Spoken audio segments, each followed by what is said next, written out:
Là, tu dois vraiment planifier les choses dans le temps, parce que les opérations, elles sont longues.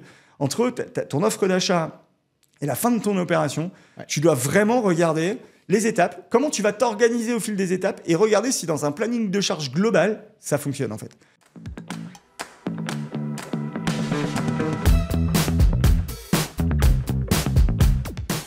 Écoutez, bonjour à tous. Cette fois, c'est moi qui fais l'intro. Bonjour Benjamin. Salut.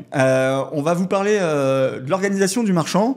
Alors, je me permets de faire l'intro. D'habitude, c'est toujours Ben, mais l'organisation, je pense que c'est quelque chose que j'aime bien et sur lequel j'ai eu beaucoup de valeur ajoutée. Et d'ailleurs, il y a une vidéo là-dessus sur l'organisation personnelle. Il y a plusieurs vidéos qui sont sur la chaîne YouTube que vous pouvez voir, que je vous invite à faire et à appliquer au fur et à mesure, pas tout en même temps encore une fois, mais c'est des clés en général pour gagner du temps et être efficace pour tout simplement bien avancer et pas se perdre, ou en tout cas pas mettre 3 fois plus de temps que les autres. On sait que dans l'immobilier, on dit souvent, enfin en général le temps c'est de l'argent, mais dans l'immobilier marchand, le portage coûte de l'argent, et donc on se doit de bien maîtriser tous les aspects, de bien être organisé pour faire les choses étape par étape et faire que ça fonctionne et que ça fonctionne le plus vite possible en faisant quelque chose de le plus rentable aussi, parce que d'aller vite et que ce soit pas rentable, c'est un peu con. Et donc voilà pourquoi cette vidéo. Donc écoute, moi je pense que on va vraiment faire de l'échange là-dessus, parce que pour moi je pense qu'il y a plusieurs niveaux d'organisation. Il y a le marchand de biens débutant qui démarre, il y a le marchand de biens, on va dire confirmé, qui a déjà fait plusieurs OP, en fait, qui a des bouclés et qui est maintenant sur plusieurs OP en même temps. Oui. Après, on va dire que tu as le marchand de biens un peu expert, qui fait ses propres OP un peu plus grosses, qui va sur du plus gros, et qui aussi s'associe avec des marchands de biens débutants, etc. Et je pense qu'il y a 3 organisations différentes là-dessus. Donc, écoute, je te laisse commencer. Ouais, moi, ça me va très bien. Je pense que l'idée, c'est de partager un peu comment on fait peut-être chacun et comment on a fait, parce qu'on a évolué, en fait, au fur et à mesure. Je pense aussi qu'il y a une catégorie dans le marchand de biens entre guillemets débutant. Il y a celui qui a temps plein ou il y a celui qui a d'autres activités à côté. Ouais, c'est vrai. Et parce que pour beaucoup, l'activité de marchand de biens, et je pense encore dans l'idée de beaucoup de monde, c'est pas une activité dans laquelle on peut vivre directement. C'est un peu un side business. On va faire des coups. Alors ouais, et des gens se disent on va faire des coups, on va gagner beaucoup d'argent par contre. Voilà, on va gagner beaucoup d'argent, mais c'est pas vu comme une profession. Enfin, pour beaucoup, c'est pas vu comme une profession, c'est vu comme je fais des coups immobiliers et puis point barre, quoi. On est d'accord. Alors que je pense vraiment, j'en suis vraiment convaincu maintenant, que c'est vraiment un job d'entrepreneur, comme un promoteur immobilier. Je comprends pas la différence qu'il y a entre les deux jobs. Et en fait, c'est oui, la réputation. Ouais, la réputation, la taille, mais oui, c'est le même principe. Promoteur souvent dans le neuf et en fait marchand ancien. Et par rapport à ce que tu dis, moi je trouve qu'il est encore plus important d'y être à 100% quand tu débutes. Ouais. Tu vois, c'est vraiment ça, parce qu'au début, en fait, tu dois tellement implémenter un niveau de formation, d'information. Tu dois non seulement le prendre, faire des exos, en fait, te tester, pour l'intégrer, pouvoir l'appliquer, te tester, faire un retour de ce que tu n'as pas compris, pour encore une fois remettre, et que ça devienne une habitude derrière, et que tout ça fonctionne assez facilement. Et ça, en fait, c'est ce qui prend le plus de temps. Donc, en tout cas, au démarrage, parce que, et je pense, c'est pour ça, je pense qu'en tant que débutant, il faut être à 100%. Une fois que tu deviens confirmé, tu peux presque faire autre chose à côté, en freelance, pour te faire un complément de revenus et tout. Puis après, en mode expert, souvent les experts, soit ils sont full gros marchands, soit d'ailleurs, ils ont plusieurs, clairement, activités, et ils se positionnent plutôt en tant que chef d'entreprise. Tu vois, mais avec des équipes, dans un mode scale. Et en tout cas, moi, je sais que j'ai grandi comme ça, donc en tout cas, c'est mon parcours, ça. Mais du coup, sur l'organisation, elle change forcément au fur et à mesure de ton niveau, de ta typologie d'opération, comme tu l'as dit. Et moi, si je reprends mon parcours perso, alors moi, j'ai pas quitté complètement, je suis pas à 100%. Par contre, j'ai dédié du temps vraiment. J'ai pas voulu, en fait, me dire, je fais ça en plus du boulot. Donc, j'ai réduit le boulot que j'avais. Alors, je vais mettre une nuance, moi, pour toi, parce que je veux pas que les gens se disent, je peux faire ça. C'est que, par contre, toi, tu es très organisé. OK. T'es très efficient. Oh, merci. Non, mais c'est vrai. On bosse ensemble maintenant depuis longtemps. Et tu émets beaucoup d'énergie. Mais il y a beaucoup de gens, quand ils font ça, ils se disent, ah ouais, mais en fait, du coup, je prends du temps. Mais le marchand de biens, c'est lifestyle. Donc, c'est, je me lève à l'heure que je veux, je vais faire mon sport, je voyage. Si, c'est vrai. Mais c'est vrai. C'est pas ton cas. Ton cas, c'est, je bosse énormément, je suis très organisé, ton agenda est très clair, tu sais ce que tu fais quand, à plusieurs semaines devant toi. Et donc, je c'est comprends que tu possible. le faire. Voilà, ouais. Mais c'est vrai que c'est pas donné à tout le monde. potentiel, Et donc, c'est pour ça que je veux faire une nuance parce que y en a plein qui vont dire, bah, ok, je vais prendre un 50% et je me lance. Bah, accepte juste que ça peut être quand même plus long. Ouais, c'est tout, ça. en fait. Tu vois, il faut se le dire. Soit, c'est Arnaud qui dit toujours ça, Arnaud Duvivier, pour ceux qui le connaissent. C'est, tu crames le bateau et t'y vas. Oui, c'est vrai. Et parce que c'est du truc, on crame le bateau au loin et du coup, on est obligé d'aller se battre contre quand on débarque. Et en fait, bah ouais, soit tu te dis j'y vais, alors avec, bien sûr, t'y vas, mais t'as préparé les choses, etc. T'y vas pas n'importe comment. Attention, je mets de la nuance à ce qu'on est en train de dire. Mais pour moi, dans n'importe quel métier que tu lances, quand tu dois te lancer, tu dois être focus là-dessus. D'ailleurs, faut vous lancer pas en même temps dans les crypto-monnaies, dans la bourse, dans le machin. On a tous fait l'erreur, donc voilà. Et très vite, on se refocus là où ça marche et sur un métier qu'on peut monter. Hein, et au départ, c'est du 100%. Et en tout cas, focus. Alors, pareil, hein, faites pas un bébé, un mariage et un truc en même temps. Enfin, c'est le perso, c'est pareil. Je dis pas qu'il faut le mettre de côté, mais tu mets pas des gros projets, des grosses briques en même temps. Tu vois, je suis d'accord avec toi. Et pour revenir, il y a la stratégie, entre guillemets, pour ceux qui veulent burn the boat, on peut plus revenir en arrière, entre guillemets, et ça fait peur à certains. Donc, ils veulent pas, ils lâchent progressivement. Mais moi, là où je veux dire, c'est qu'effectivement, on a fait plusieurs choses et on a plein de membres dans le cercle qui ont fait l'un ou l'autre d'ailleurs. Il y en a qui ont burn the boat complètement. Il y en a qui l'ont anticipé, qui ont réduit les temps de travail, etc. Tout fonctionne dans la mesure où c'est travaillé, réfléchi, pensé avant. Exactement. Et qu'on se tient à ce qu'on s'est dit. Ou en tout cas qu'on se fait pas de film sur je vais être millionnaire en 6 mois avec du marchand en étant à la plage, je ne sais pas où. Mais c'est ça, faut dire la vérité. Enfin, tant qu'on te dit la vérité, que tu es conscient que par rapport à cet effort, tu auras la possibilité d'aller à tel résultat, c'est OK en fait. Et ça, faut le savoir et je pense que c'est comme ça qu'il faut le faire. Alors du coup, pour en revenir à l'organisation du marchand, parce que pratico-pratique, quand tu démarres, et moi quand j'ai démarré en tant que marchand, je m'y suis mis à 100% en fait. Ouais. Et moi, alors, du coup, ça suit un peu ce que j'ai vu en termes d'organisation dans la masterclass, voilà, mais je dédiais du temps à tout, en fait. Alors déjà, j'avais organisé aussi ma vie perso, parce que tu peux pas être pollué tous les 2 minutes, c'est-à-dire que tu dois avoir du focus et te concentrer sur ce que tu fais. Ça, je pense, ça c'est important, en fait. Alors certains, ils veulent complètement couper le perso du pro, mais en tout cas, il faut allouer du temps, surtout quand on est entrepreneur, pour ceux qui vont... Parce que les marchands, le quotidien, c'est tu bosses de chez toi, ou des fois tu prends un coworking ou un bureau. Mais si tu es chez toi et que tu mélanges avec le perso et que tu comptes le faire en même temps que tu es en train de manger ou en même temps que tu as des discussions avec ton conjoint, ta conjointe, ou tu gères les enfants. Tu gardes tes enfants. C'est pas possible. C'est pas du vrai travail, en fait. Donc, mais c'est, tu vois, c'est une réalité, je pense, pour certains qui n'ont pas forcément des bureaux ou quoi, et qu'il faut qu'ils le prévoient et qu'ils intègrent, en fait, le perso dans leur projet pro en fait. Exactement. En fait, dans tout entrepreneur. Oui, bien sûr. Entrepreneur, c'est comme ça. Il y en a qui décident parce qu'ils en ont besoin de faire une vraie pause dans le perso en disant je laisse le perso de côté. C'est un choix, je juge pas. Hein. C'est un choix, chacun fait ce qu'il veut. Mais en tout cas, il faut faire un choix. Ouais, je suis d'accord. et l'accepter et du coup mettre les objectifs. Alors on va pas parler d'objectifs, là on en parlera une autre fois, mais mettre les objectifs en face en fait. En adéquation avec le temps que tu vas et le planning et ce que tu veux faire. Ouais. Exactement. Donc moi dans l'organisation, alors j'étais quelqu'un je suis pas du soir, donc du coup je me lève très très tôt. Ouais. C'était sport le matin, en fait à partir de entre 5h et 5h30 du mat. Okay. Sport jusqu'à 6h30, 7h. Petit-déj avec les enfants, du coup en tout cas pour intégrer la vie de famille. Perso. On dépose les enfants. Du coup, j'en profitais pour faire les stories à l'époque Instagram. Alors ça, j'étais pas encore. Du coup, ça c'était on va dire le projet. C'était déjà un peu avancé. Déjà la deuxième phase. Mais et du coup, je rentrais et là, en fait, c'était du sourcing toute la matinée. C'était enfin peut-être pas toute la matinée, mais en tout cas. Mes 2 premières heures, c'était du sourcing d'opérations. C'était sourcing d'opérations, détecter les opérations, trouver les opérations. Mais sur du on-market pur, y avait rien d'autre. Ensuite, je calais. Moi, je suis quelqu'un pareil qui cale les rendez-vous, donc je calais un rendez-vous le matin, un rendez-vous l'après-midi, quoi qu'il arrive. Donc, soit sur les OP en cours, soit sur du réseau à construire. Et moi, j'adore aller déjeuner avec des gens et discuter, que ce soit de tout, de rien, et de créer mon réseau comme ça. Donc, par contre, j'avais vraiment planifié le truc en me disant, voilà, j'identifie des potentiels acquéreurs. Parce que, comme je disais, quand j'ai monté mes flips, en fait, moi, j'avais l'acquéreur avant un peu d'y aller, parce que c'est ce qui me stressait, c'était de vendre. J'avais bien compris, moi, en tant que maître d'œuvre, je travaillais avec les promoteurs. Les promoteurs, eux, ils démarrent pas s'ils n'ont pas vendu. Donc, en fait...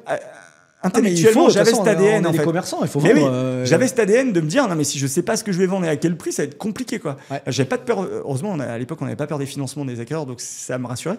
Et j'avais les banquiers que je connaissais, j'arrivais à les mettre en relation. Mais du coup, je créais mes relations. Mais j'avais identifié les pôles, le pôle banque, le pôle agent IMO. Donc ça, c'était sur des déj plutôt, des cafés. Voilà. Et donc, un rendez-vous le matin, un rendez-vous l'après-midi, j'en prenais pas plus parce que le rendez-vous, il pouvait s'éterniser. Enfin, je suis bavard. D'un seul coup, tiens, on doit aller visiter un truc ou non, tiens, je vais te présenter quelqu'un, c'est OK, et tac, c'est parti. Et en fait, j'organisais par contre, quoi qu'il arrive, ma semaine, tous les vendredis soirs, avant de quitter le boulot, même si le samedi, dimanche, intellectuellement, je continuais à bosser. Oui. Mais le vendredi soir, j'organisais toute la semaine d'après, je passais les coups de fil pour planifier mes rendez-vous et pour pas me retrouver, parce que on peut vite être devant une feuille blanche, en fait. Il n'y a rien de pire que ça, tu vois. Et tu vas pas être derrière le Bon Coin toute la journée. Le Bon Coin, quand tu as mis les bonnes alertes, les bons trucs, il y a un moment, tu n'as pas de plus-value. Je pense qu'il faut parler un peu de cette feuille blanche, justement, parce que c'est quelque chose qui arrive à beaucoup de gens qui se lancent dans l'entrepreneuriat. Tu ne sais pas par quoi faire, en fait. Tu ne sais pas par quel bout commencer. Tu ne sais pas comment attaquer. On l'a même vu des fois dans le cercle, on fait des coachings, on reprend un peu ces syndromes de la feuille blanche pour essayer de trouver les actions à mettre en place. Mais encore, avec des gens, ça fait 18 mois.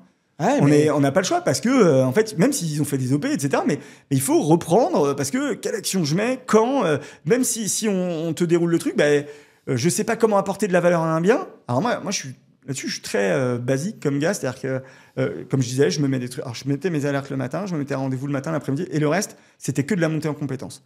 Parce que je crois beaucoup au fait que les gens talentueux, au départ, ça marche, c'est assez facile, mais c'est les gens qui travaillent qui réussissent. C'est-à-dire que talentueux, tu vas démarrer plus facilement que les autres, mais tu vas pas durer. Il y a toujours l'exception, mais tu vas pas durer. Et moi, au départ, j'ai fait partie de ces gens qui me sentaient talentueux mais par contre, qui travaillaient pas beaucoup parce que ça marchait en fait. Mais je vivotais, mais ça me suffisait.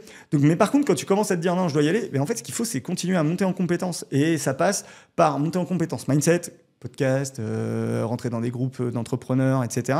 Et puis, de te faire des exos, de te modéliser des OP que tu vas peut-être même pas faire, de te faire tes KA, tes KB, tes cassés, parce que le jour où l'OP elle arrive et qu'elle est belle, et surtout qu'à l'époque, je sais pas si tu te souviens de nous, enfin moi quand je démarrais, c'est maintenant ou jamais. T'avais 15 personnes avec toi. Aujourd'hui, t'as le temps, mais avant, d'ailleurs, tout le monde disait c'est trop dur, faut faire du sans condition. Sauf qu'à l'époque, tu vendais facilement, donc t'avais l'avantage, les inconvénients de ton avantage.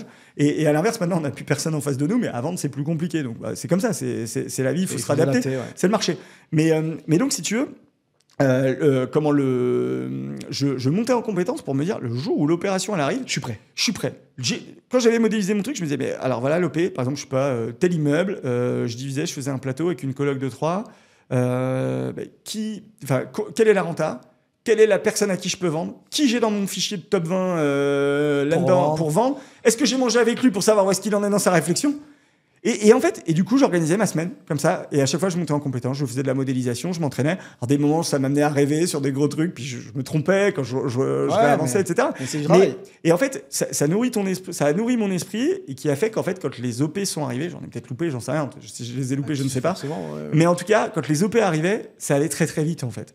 J'avais tout préparé en amont, j'arrivais à ma visite, et pam, l'offre, elle partait. J'avais aucune crainte. Parce que le plus dur, c'est ça, c'est de faire l'offre, de dire j'y vais, je suis sûr de moi, d'avoir noué une relation avec la personne pour qu'elle ait confiance en toi. Donc moi, les agents IMO, je les emmenais voir ce que j'avais fait en locatif, je leur montrais qui j'étais, etc., pour qu'ils gagnent cette confiance en fait en moi, pour que quand l'OP elle arrive, elle apporte pas chez quelqu'un d'autre, parce que dans la région où j'étais, des marchands, il y en avait 15, quoi. Il y en avait plein, et tu vois, moi en tout cas, j'ai fonctionné comme ça tout au long de mon cursus en tant que jeune marchand.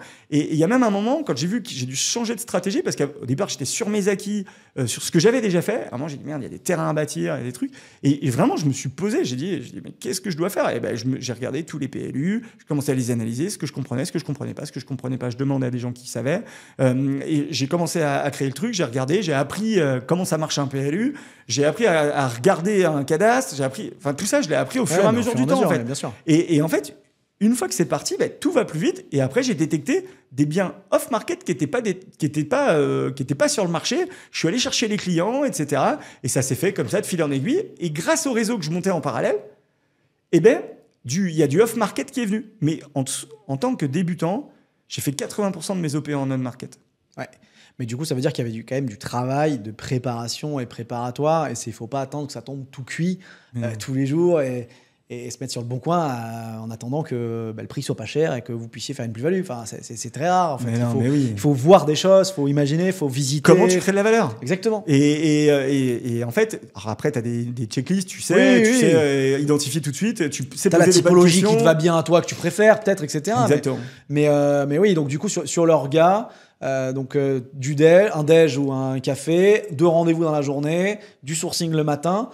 Si on développe un peu l'activité de marchand de biens, au global, de toute façon, c'est une partie au démarrage. Quand vous avez, entre guillemets, pas d'affaires, pas d'opérations, c'est juste de savoir mieux faire le marchand, donc se monter en compétences et chercher des opérations.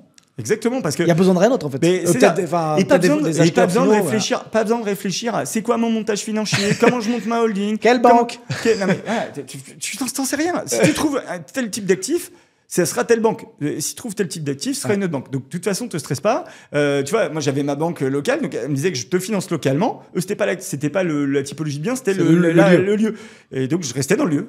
Ouais. Ah, j'ai dit que ça, la banque, je m'en occupe pas pour l'instant. J'ai pas besoin, tu vois. Et de fil en aiguille, j'ai avancé, quand on parlait de mes meilleurs EP. Après, je suis parti plus loin et tout, donc j'ai trouvé d'autres banques.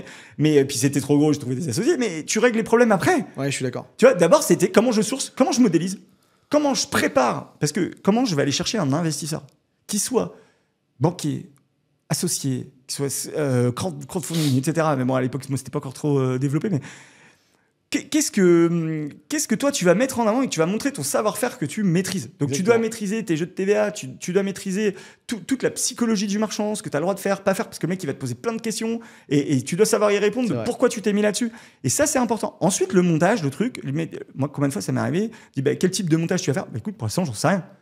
Je sais pas, j'ai une offre d'achat contre-signée, j'ai avancé sur les papiers, ma promesse, elle arrive, je sais pas. En fait, je sais pas comment je vais le faire. Après, je vais regarder mon cash, je vais regarder est-ce que je peux y aller seul, pas seul. Enfin, tu vois, tu règles les problèmes après.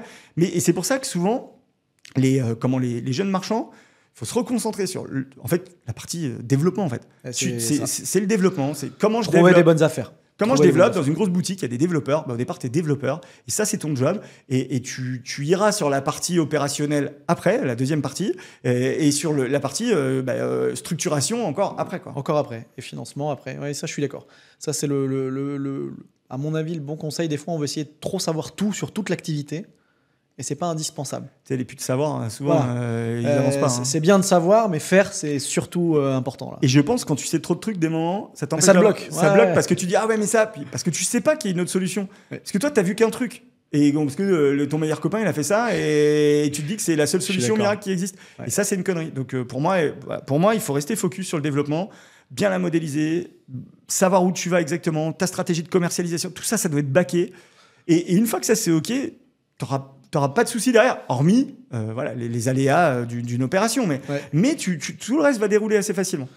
Moi, je suis assez d'accord avec toi. Moi, si je reprends sur le début, quand j'ai commencé, je pense que le plus gros problème, alors montant en compétences, je faisais, le sourcing, on avait mis des critères, etc. Mais j'étais j'avais une œillère, c'était le côté locatif. On en avait déjà parlé, mais quand on passe, parce que souvent, en fait, quand on passe marchand, c'est qu'on a expérimenté de la RP, c'est qu'on a expérimenté du locatif. Pas toujours. Je vais mettre la nuance. Avant, oui, plus maintenant. En fait, avant, pendant cette période d'immobilier qui pumpait, etc., on n'avait que des profils, nous, qui arrivaient dans le cercle, ou presque, qui étaient passés par l'immobilier locatif qui switchaient. Aujourd'hui, les profils, c'est pas ça. Hein. C'est des entrepreneurs qui se diversifient. D'ailleurs, c'est beaucoup plus facile. T'as pas les codes à casser. Mais justement, en fait, c'est ça. T'as pas les codes à casser. Et vous, moi, à l'époque, c'était moi en direct tout le temps, je me souviens. Et il fallait que je casse ces codes. D'où je venais moi aussi, mais j'ai vu que j'avais dû passer ces étapes. Mon premier job avec tout le monde, c'était de casser les codes du locatif, en fait. Et là, du coup, on a autre chose, c'est que t'as plus à casser les codes de locatif côté entrepreneur. Il a les codes de l'entrepreneur, il voit le projet, etc. Mais il faut lui amener la compétence immobilière, etc. Donc, c'est un petit peu différent sur ce point-là. Mais c'était ça l'essentiel. Mais c'est sûr, c'était le sourcing de biens. Le début, il faut se focaliser. Que là-dessus, rentrer dans des réseaux. Moi, je me rappelle que toi, tu avais fait le tour des BNI de France et tu continues d'ailleurs. Tu vois, c'est ma deuxième partie, parce qu'au début, de France, pardon. Je pense que c'était vraiment le premier sourcing d'opération pour se donner confiance, trouver des opérations, en faire quelques-unes, que ça marche. Sur la première année, j'en ai fait 4. Deuxième année, j'ai dit, là, maintenant, déjà, j'ai plusieurs opérations à gérer, j'en ai plusieurs dans le pipe et j'en veux plus. Et donc là, il faut mettre d'autres actions en place. Tu vois, t'arrives un peu niveau 2, je pense. C'est le passage, c'est niveau confirmé, c'est-à-dire que t'as débouclé une OP. Déjà, t'as plus ce problème mental de dire c'est pas parce que t'es ouvert un cabis de marchand que t'es marchand. J'ai déjà dit ça plusieurs fois, mais il y en a plein, ils se disent marchands parce que ils ont fait une RP ou ils ont fait une opération un jour. Non, tu deviens vraiment marchand de biens établi quand tu as fait quelques OP et que tu commences à te dire, bon, ok, j'ai un réseau qui me permet d'en faire plusieurs, j'ai des fonds propres, j'ai des associés possibles, j'ai des banques, j'ai un réseau de commercialisation. Là, pour moi, là, tu deviens marchand. Gros, petit, il n'y a pas de jugement là-dedans. Et chacun a l'objectif qu'il veut et ce qu'il veut faire à côté, parce que plus tu grossis, et justement, quand tu es confirmé, on arrive pile, pour moi, là, dans l'organisation, à dire, voilà, tu passes beaucoup moins de temps dans les modélisations. En fait, tu passes du temps parce qu'il faut le faire. Il faut le modéliser, mais même avec un coin de table, tu n'es pas obligé de faire un tableau Excel. Hein. Le tableau Excel, souvent, il se fait après. Et tu vas très vite dans ton analyse du développement. Et en fait, tu es plus dans la stratégie globale et de te dire, bon, ce dossier, il sort à telle date. C'est ça. Et là, pour moi, il faut enchaîner tous les uns les autres et qu'il n'y ait pas de cash squeeze. Et c'est là où je pense que, d'ailleurs, on avait fait un tableau de trésor à l'époque dans le cercle. Et on avait fait un simplifié, ensuite on avait fait un plus poussé qui était sur Excel, etc. Mais qui était très dur à remplir. Et d'ailleurs, petite annonce, on a un logiciel qui arrive à partir de début octobre qui gère tes opérations de marchand. Trésor, voilà, exactement. Et ça, c'est plutôt pour le confirmer, qui commence à se dire, voilà, mon niveau de cash, quand, mes alertes. Parce qu'en fait, quand tu as un ou deux dossiers, tu sais quand est-ce que tu dois avoir ton financement, ta date butoir. Oui. Tu sais quand est-ce que tes acquéreurs doivent avoir leur financement. Hein. Mais quand tu en as 10, moi je parlais dans la vidéo des meilleures opérations, du fait que quand tu as 26 lots, mais comment tu sais que 26 acquéreurs, ils ont leur date butoir, c'est ça? Est-ce qu'ils l'ont fait? Est-ce que tu les as relancés? En fait, c'est un boulot titanesque. Et là, l'organisation...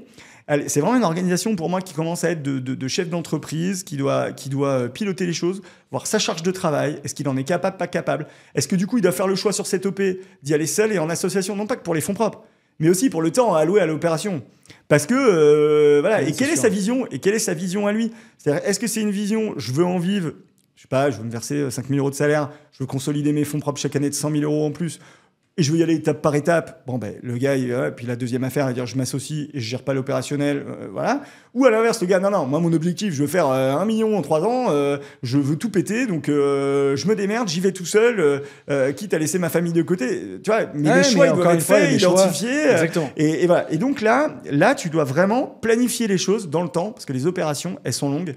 Entre ton offre d'achat et la fin de ton opération, tu dois vraiment regarder les étapes, comment tu vas t'organiser au fil des étapes et regarder si dans un planning de charge global, ça fonctionne en fait.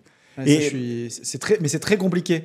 Et d'un point de vue pratico-pratique, c'est pas simple. En fait, parce que, encore une fois, ça, c'est un talent, enfin, pas un talent, mais c'est une compétence que tout le monde n'a pas. C'est de la gestion de projet, en fait. Exactement.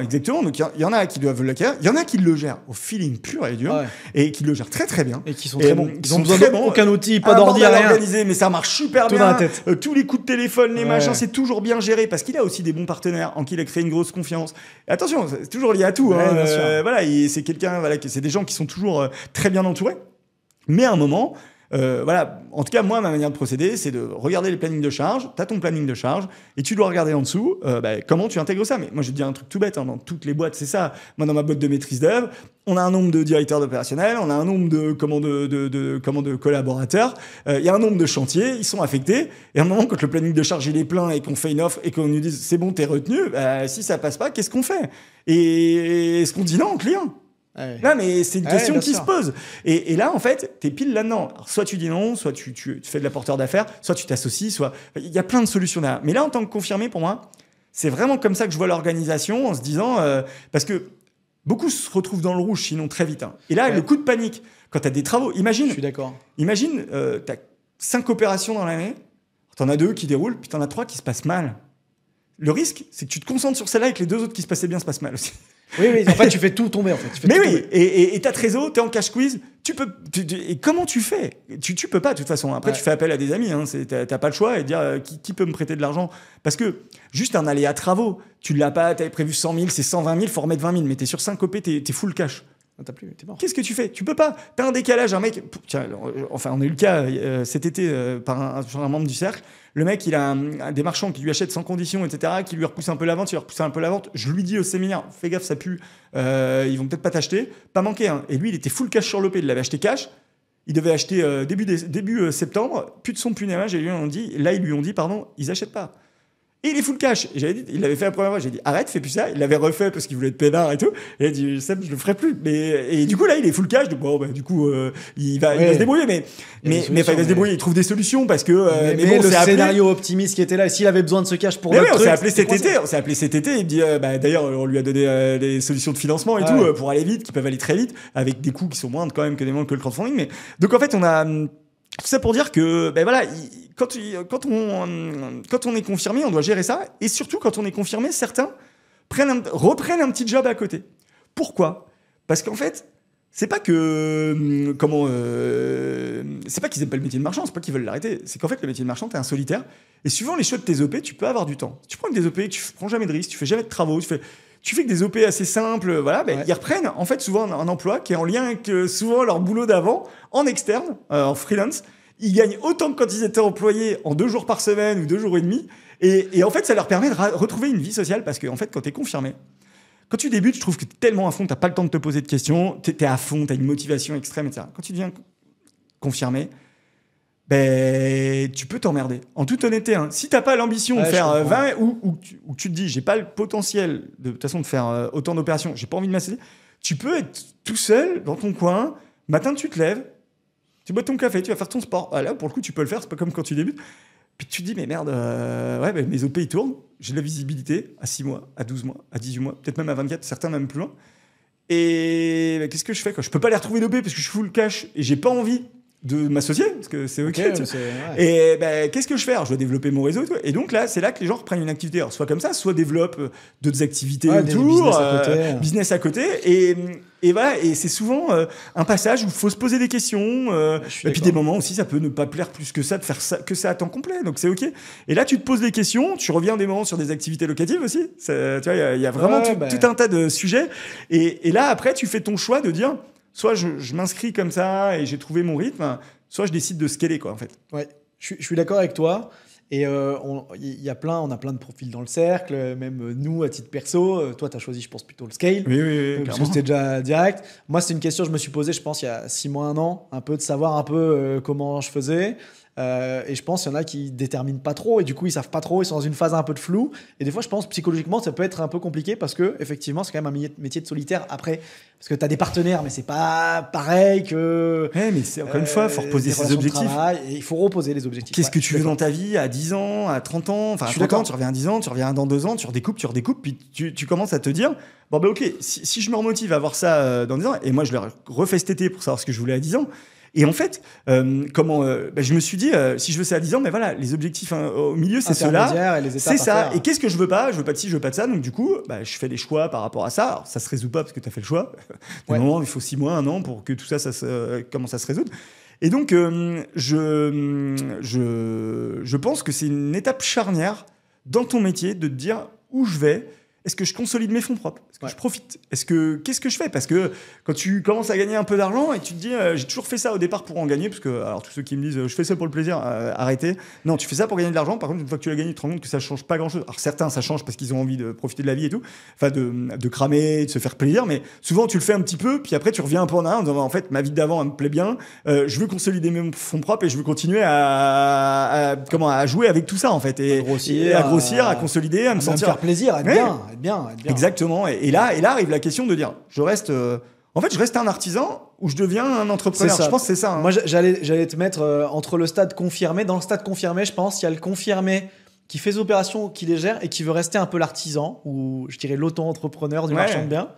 Et c'est ok, attention. Non, mais clairement, parce que moi, je suis un peu plus là que dans je veux des gros staffs, etc. Et il y a l'autre marchand de biens qui se dit je veux plutôt m'inspirer peut-être de la promotion ou du milieu entrepreneurial classique, monter une plus grosse foncière qui a une filiale peut-être de promotion, de marchand, de patrimonial, avec du staff en place, etc. Déléguer certaines tâches que je peux déléguer, que tu peux déléguer aussi ou tu peux sous-traiter, comme on dirait à un autre entrepreneur. Tu n'es pas obligé de l'internaliser, tu gardes externe. Et donc, il y a encore ces deux catégories. Celui qui fait encore beaucoup, le marchand qui fait beaucoup, et le marchand qui est plutôt Alors, le pilote, dans tous les cas, il est pilote, mais. Ouais, mais en fait, dans le scale, pour moi, dans le scale, c'est vraiment de dire on multiplie les opérations. On multiplie. Et on mesure. Alors, du coup, on n'est que dans de la mesure de risque, dans l'optimisation de fonds propres. Et les critères sont ceux-là, en fait. C'est comment je mesure un risque face à des retours sur fonds propres. Il n'y a pas. C'est exactement ça. Et derrière, tu mets des process qui te permettent d'y aller et tu embauches des équipes où tu t'associes, où tu externalises une partie de l'activité parce que tu peux pas être partout. Ça, c'est une certitude. Donc, ça amène encore à de nouvelles compétences. Ça se construit. Là, nous, d'ailleurs, on a un groupe scale au sein du cercle qui avance et qui met des process sur toutes les choses, la phase développement, la phase administrative et financière, la phase opérationnelle et la phase commercialisation. Et en fait, et on est en train de mettre tous les process en place, etc. pour ceux qui scalent, en fait, pour savoir c'est quoi le niveau de salaire, quel est le moment de le faire, est-ce que tu as les moyens de le faire.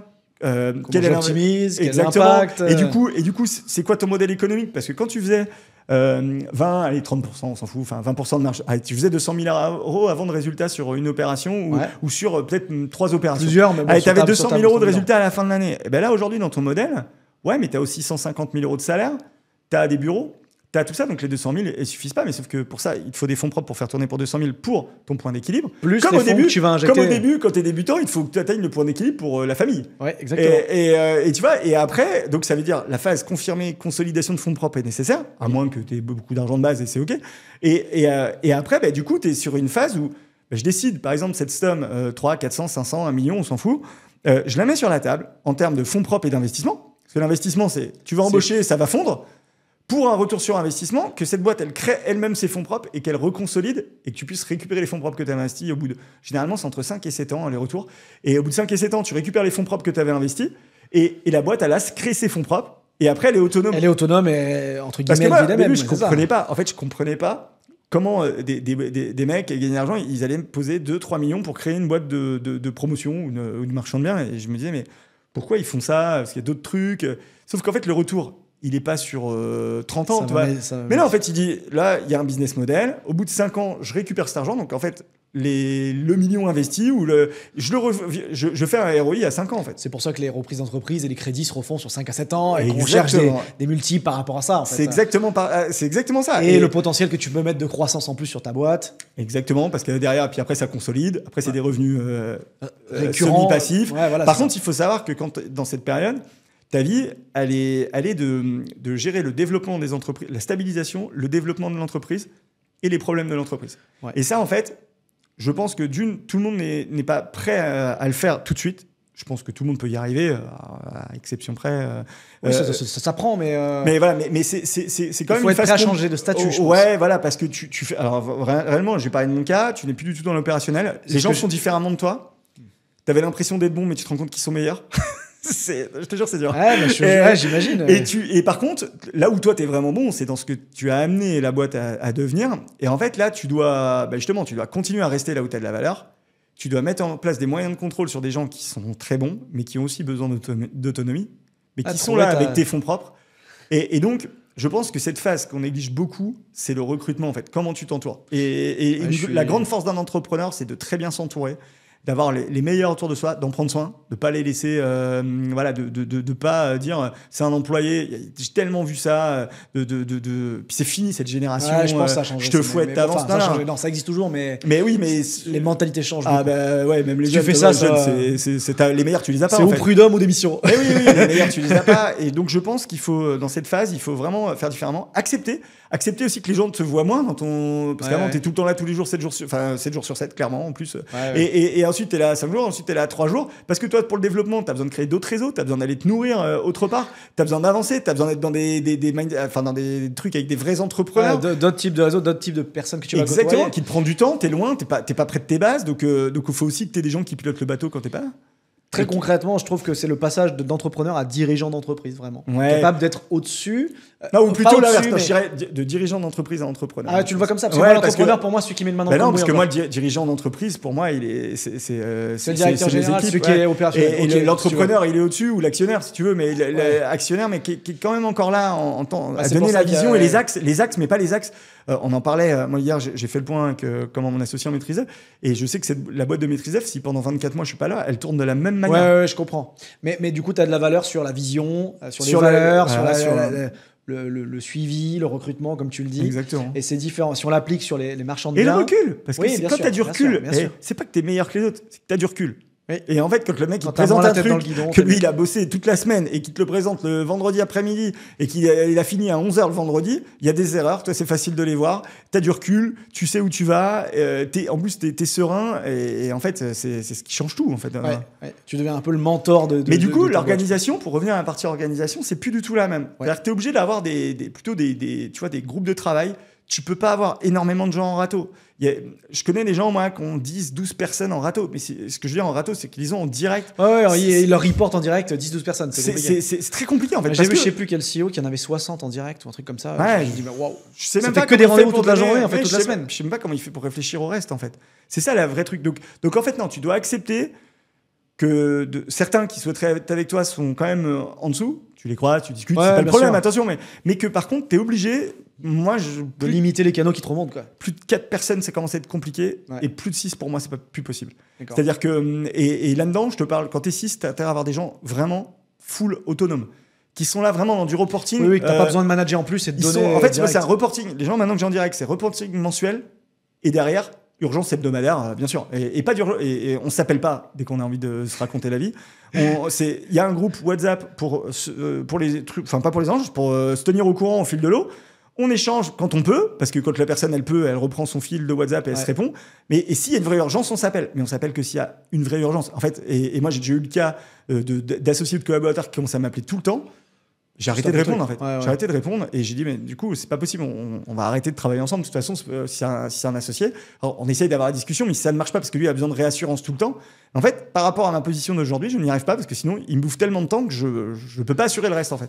Non mais je pense que tu dois apprendre à dire non à un moment donné. Ouais, franchement c'est le plus dur. C'est ça qui est compliqué. Bah, j'entends là. Du coup là on est parlé un peu de entre guillemets du début. Là plutôt la phase de scale. Donc toi les outils que tu utilises maintenant c'est quoi un peu comment tu utilises tu le sais. Hein, moi je veux plus d'ordinateur à partir de janvier. Il l'a dit, il veut plus d'ordinateur d'ici la fin de l'année. Voilà, janvier je veux plus d'ordinateur. Pourquoi ? Parce que je me rends compte que je m'en sers d'une très très peu et que le peu que je fais c'est plus j'ai envie de dire, je sais même pas pourquoi je le fais, mais oui, et tant que je l'ai l'ordinateur, en fait, je vais tant que tu t'en débarrasses pas, je vais faire 2-3 trucs, et quand je le fais, du coup, je leur donne à ma DAF, elle reprend tout, parce que c'est pas du tout, c'est elle qui va s'en servir du truc.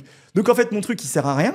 Tandis que je l'aurais fait avec elle, j'aurais fait un point d'une heure, elle l'aurait bien mis en place, elle l'aurait fait à sa sauce, elle me l'aurait ramené dans un truc qui marche, qui est automatisé. Et en fait, voilà, les gens bien meilleurs que moi en dessous de moi.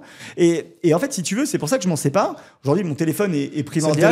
Téléphone, j'ai des groupes WhatsApp, on a Notion, mais via le téléphone pour avoir un suivi. Tu veux avoir tout sur le téléphone, tu ouais, parce que je suis souvent en déplacement en fait. Tu travailles beaucoup papier encore ou pas Ouais, j'aime bien écrire.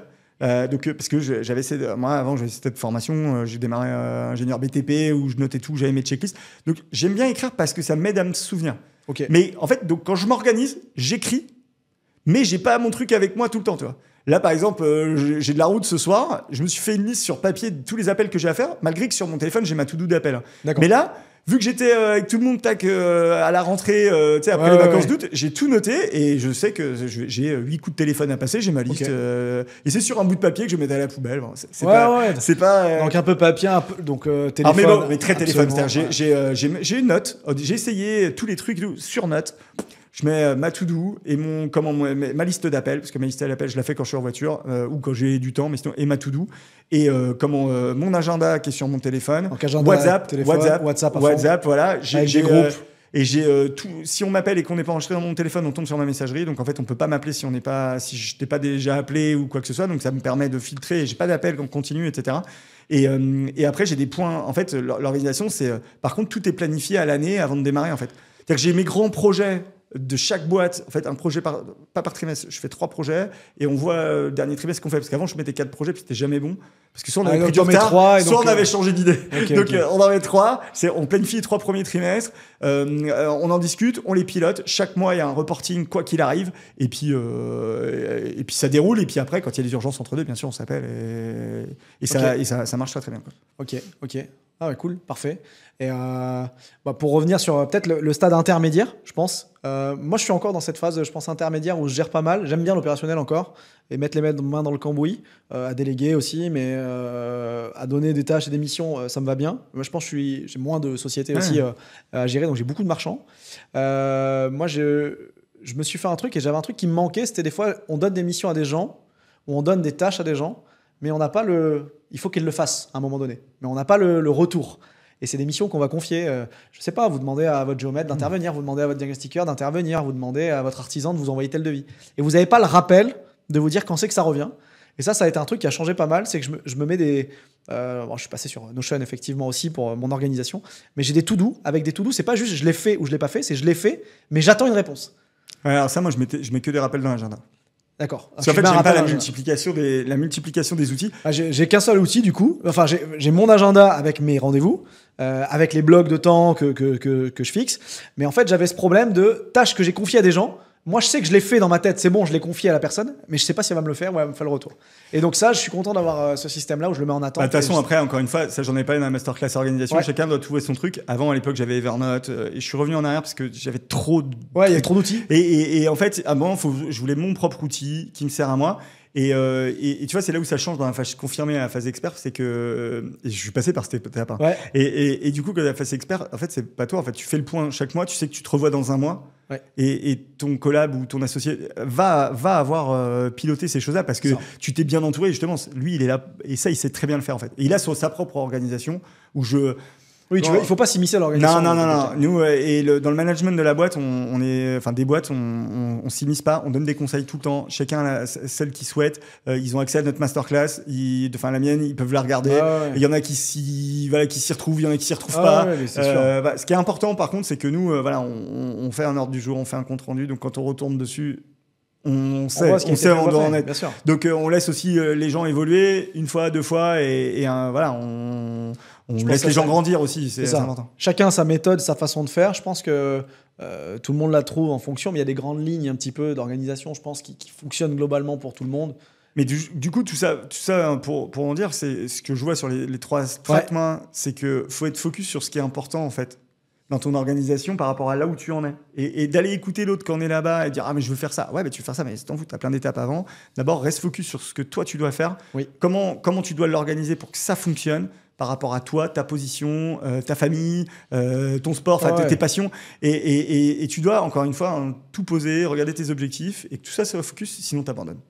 Tous ceux qui veulent mettre trop de choses en place, etc. Ça fait une trop grande montagne. On en parle souvent, des petites étapes qui te rapprochent un petit peu de ton objectif à chaque fois. Et de c'est ça. Découper. Puis implémenter, avoir trop d'infos, trop de choses, monter en compétence surtout. Trop tout de suite, c'est pas compliqué. Tu peux pas dire, il y en a qui y arrivent. Et oui, ils font peut-être des super vidéos Instagram du coup, mais ils font peut-être un ultra trail le lundi et le mardi, ils font 3 opérations de marchand de biens et le mercredi, ils rachètent une boîte. Je sais pas si c'est vrai, pas vrai. Ce que je dis par là, c'est que oui, il y a des exceptions, ça existe et c'est très bien. Après, il faut pas se comparer, il faut s'en inspirer. Et toi, tu remets sur ton modèle petit à petit et t'avances. En tout cas, c'est comme ça que je le vois. Quoi. Ah ouais, non, mais je suis d'accord avec toi. Mais c'est important, en tout cas, de mentionner que ça fait partie intégrante de l'activité de marchand de biens. On n'est pas juste là pour trouver des opérations, faire de l'immobilier. Il y a de la gestion de boîte, la gestion d'entreprise. On en revient là, en fait.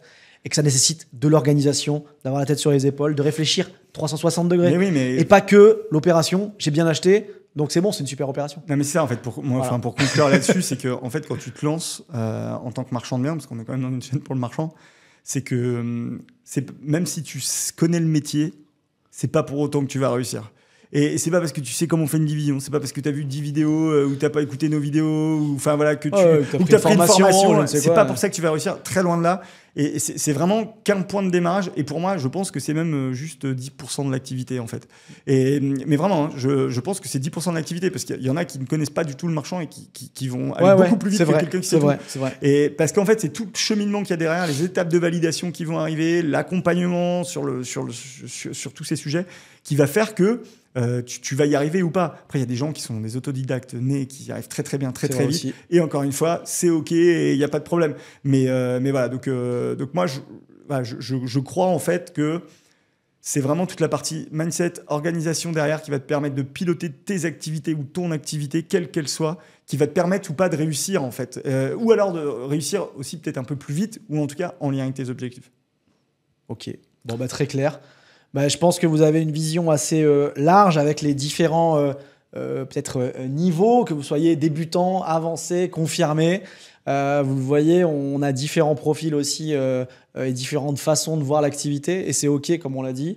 On a différents profils dans le cercle, des profils qui sont plutôt très débutants, des profils qui sont très avancés. Il y en a pour tout le monde et c'est ok comme ça. Et tout le monde n'a pas les mêmes objectifs. Et là, je vais revenir juste là-dessus, c'est qu'au départ, moi, dans le cercle, je voulais mettre qu'une seule méthode. Ouais. Et en fait, à force, le cercle, Eh ben, on l'a réadapté. Aujourd'hui, le modèle du cercle, c'est de l'adaptation. En fait, c'est vraiment, on s'adapte. C'est de l'adaptation pédagogique, en fait, comme à l'école, j'ai envie de dire. Dans les bonnes écoles. Pas de commentaires là-dessus. Et en fait, on s'adapte aux choses. Et du coup, en fait, il faut un modèle qui est capable de s'adapter aux personnes pour les accompagner comme il le faut par rapport à leur profil, leurs objectifs, etc. Parce que tout le monde est différent, en fait. Ça, créer des marchands de biens agiles, capables de s'adapter sur leurs opérations, mais créer aussi des entrepreneurs, en fait. Ça, c'est important. Ouais. Bon, bah top. Merci à toutes et à tous d'avoir suivi cette vidéo. Si vous avez apprécié ces discussions, ces échanges, vous le voyez, des fois, on divague vraiment sur l'entrepreneuriat, le business, c'est notre truc. Parce que on fait du marchand de biens, mais on a d'autres activités, on l'a dit. Puis il y en a certains qui rebasculent dans d'autres activités. Puis c'est OK comme ça. Et n'hésitez pas à nous dire en commentaire si ça vous plaît, parce que c'est le démarrage de ces talks, de ces discussions-là. Exactement. Donc n'hésitez pas à nous dire si ça vous plaît.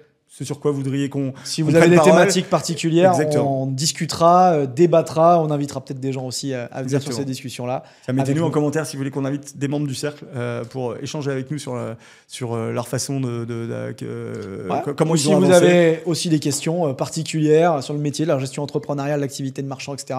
Et puis on fera de prochaines vidéos pour répondre à tout ça. D'ici là, je vous souhaite une bonne journée. On vous souhaite une bonne journée. Abonnez-vous à la chaîne, des commentaires, des likes, tout ça. Et à bientôt. À très bientôt. Ciao.